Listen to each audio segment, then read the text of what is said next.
بسم اللہ الرحمن الرحیم۔ السلام علیکم، کیسے ہیں آپ سب؟ امید ہے کہ آپ سب ٹھیک ہوں گے، خوش باش ہوں گے، گھروں میں آباد ہوں گے۔ آج کی جو میری ویڈیو ہے آغاز زبان کے نظریات،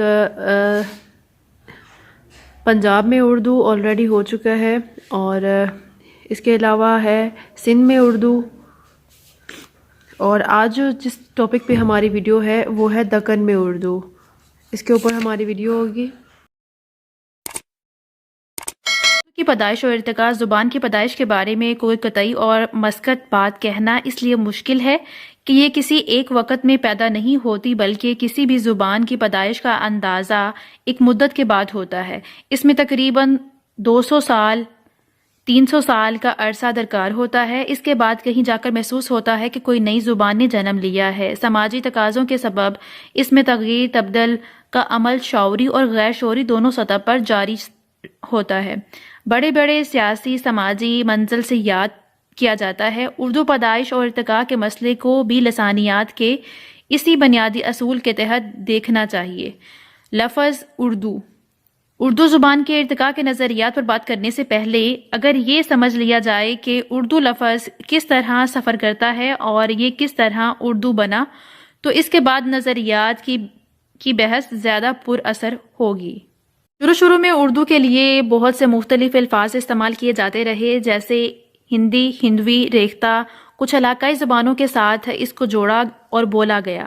یوں اس نے بہت سی زبانوں کو اپنے اندر جذب کر کے ایک زبان کی بنیاد رکھی جس کو اردو کا نام دیا گیا۔ ڈاکٹر ملک حسن اختر اسی حوالے سے اپنی کتاب تاریخ ادب اردو میں لکھتے ہیں، اس زبان کے لیے اردو کا نام بہت بعد میں اختیار کیا گیا، پہلے اسے ہندوی یا ہندی کے نام سے پکارتے تھے۔ اس سلسلے میں سب سے پرانی شہادت امیر خسرو کی ہے۔ وہ اپنے دیوان کے دیباچے میں اپنے اردو کلام کو ہندوی کہتے ہیں۔ اس کے بعد اس زبان کو علاقائی ناموں سے بھی یاد کیا جاتا رہا، چنانچہ پنجاب میں پنجابی، گجرات میں گجراتی، ملتان میں ملتانی، دکن میں دکنی کہا گیا، مگر اس سب کے ساتھ ہی اسے ہندی کا نام دیا گیا۔ پھر ایک شعر ہے، ریختہ کہ تم ہی استاد نہیں ہو، غالب کہتے ہیں اگلے زمانے میں کوئی میر بھی تھا۔ اردو زبان کے لیے ہندوستانی کا لفظ بھی استعمال کیا گیا۔ اس کی قدیم ترین شہادت فرشتہ کے ہاں ملتی ہے۔ ابو الفضل نے ہندوستانی کا لفظ اردو کے لیے آئین اکبری میں استعمال کیا ہے اور اسے زبان روزگار بھی کہا گیا ہے۔ کوئی زبان کیسے ایجاد ہوتی ہے اس کے بارے میں کوئی حتمی فارمولہ نہیں ہے جس کے تحت اس کا جواب تلاش کیا جا سکے، البتہ بہت سے واقعات، حقائق پر غور و خواص کیا جا سکتا ہے اور اس سے ممکنہ نتائج بھی نکالے جا سکتے ہیں۔ شاکر کنڈان لکھتے ہیں، زبانوں کے استعمال کے حوالے سے جب ہم مطالعہ کرتے ہیں تو ہم قریب اس نتیجے پر پہنچتے ہیں کہ مروجہ زبانوں کے نام اس علاقے کی نسبت سے ہوتے ہیں جہاں وہ بولی جاتی ہیں۔ مثلا انگلستان میں انگریزی، اطالیہ میں اطالوی اور یونان میں یونانی، عربستان میں عربی وغیرہ وغیرہ۔ سہیل بخاری رقم تراز ہیں، اردو کا تعلق ہند آرائی زبانوں کے گروہ سے ہے۔ آغاز زبان کے نظریات۔ اردو زبان کے آغاز اور ارتقاء کے حوالے سے جو نظریات ہمارے سامنے آتے ہیں وہ مدرجہ ذیل ہیں۔ سندھ میں اردو سید سلمان ندوی، دکن میں اردو نصیر الدین ہاشمی، بلوچستان میں اردو ڈاکٹر انعام الحق کوثر اور پنجاب میں اردو حافظ محمود شرانی۔ اور جو ہم ایکسپلین کریں گے، دکن میں اردو نصیر الدین ہاشمی نے ایک اہم نظریہ پیش کیا ہے جس کے مطابق انہوں نے اردو کا تعلق دکن سے جوڑا۔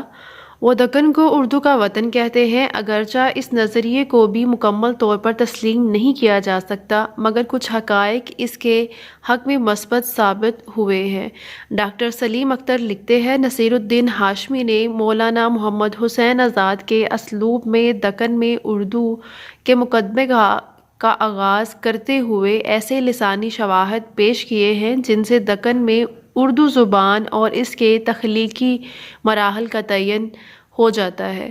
جہاں تک دکن میں اردو کی نشو و نما کا تعلق ہے تو اس ضمن میں ایک نکتہ تو قابل توجہ ہے کہ سندھ میں محمد بن قاسم اور پنجاب میں محمود غزنوی کے حملوں سے کہیں پہلے دکن اور مسلمانوں، بلکہ زیادہ بہتر تو یہ ہے کہ عربوں کے دکن سے تجارتی روابط استوار ہو چکے تھے۔ معین الدین دکن میں اردو کے حوالے سے لکھتے ہیں، ہاشمی کی دلیل یہ ہے کہ 7ویں صدی عیسوی میں عرب تاجر تجارت کی غرض سے ایک بڑی تعداد میں ہندوستان آئے اور مالابار کے ساحلی علاقے میں سکونت اختیار کر لی۔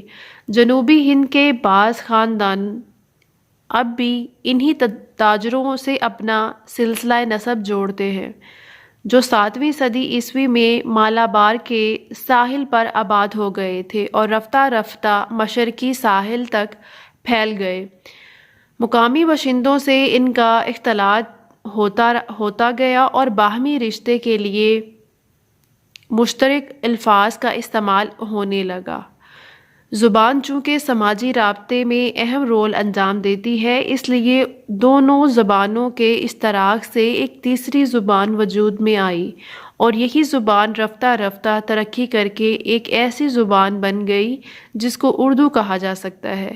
اس نظریے سے بعض محققین کو اتفاق نہیں، خاص کر محی الدین قادری زور نے اس کے تردید میں دلیل پیش کی ہے کہ عرب جب جنوبی ہندوستان میں وارد ہوئے تو اس وقت وہاں دراوڑی زبان بولی جاتی تھی، اور چونکہ ہند آرائی زبان سے تعلق رکھتی ہے، اس لیے اس نظریے کو تسلیم کرنا نہایت دشوار ہے۔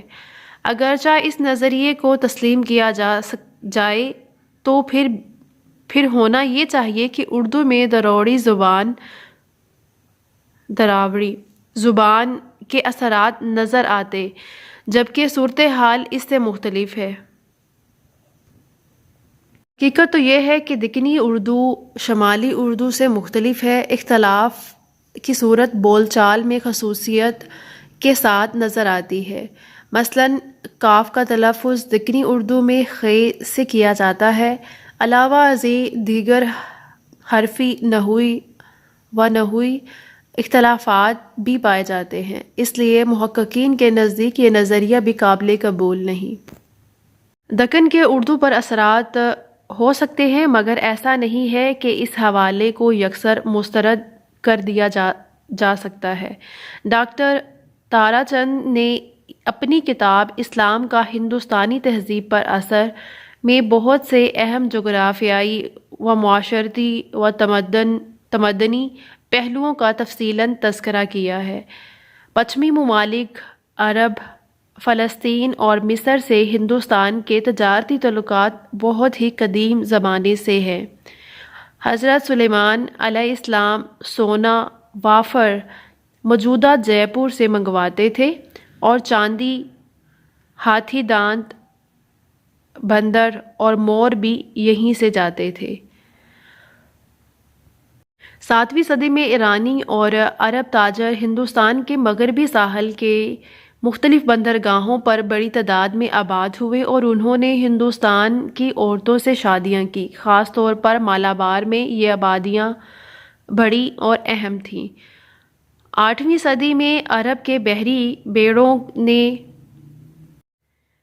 بیڑوں نے بڑوچ اور ساحل کاٹھیاواڑ کی بندرگاہوں پر حملہ کیا۔ ان کی تجارت اور آبادیاں برابر فروغ پاتی رہیں۔ اس کے بعد مسلمانوں کا اثر تیزی سے بڑھنے لگا۔ مسلمانوں کو ساحل مالابار میں آباد ہوئے 100 سال سے اوپر ہو چکے تھے۔ تاجروں کی حیثیت سے ان کا مالابار میں خیر مقدم کیا جاتا تھا اور آبادکاری اور خرید اراضی اور اپنے مذہب پر علانیہ عمل کرنے کی سہولت بہم پہنچائی جاتی تھی۔ یوں دھیرے دھیرے زبانیں ملنے لگیں، ایک دوسرے کے اثرات مرتب ہونے لگے، جبکہ مقامی بولی پر فارسی اثرات عربی الفاظ بھی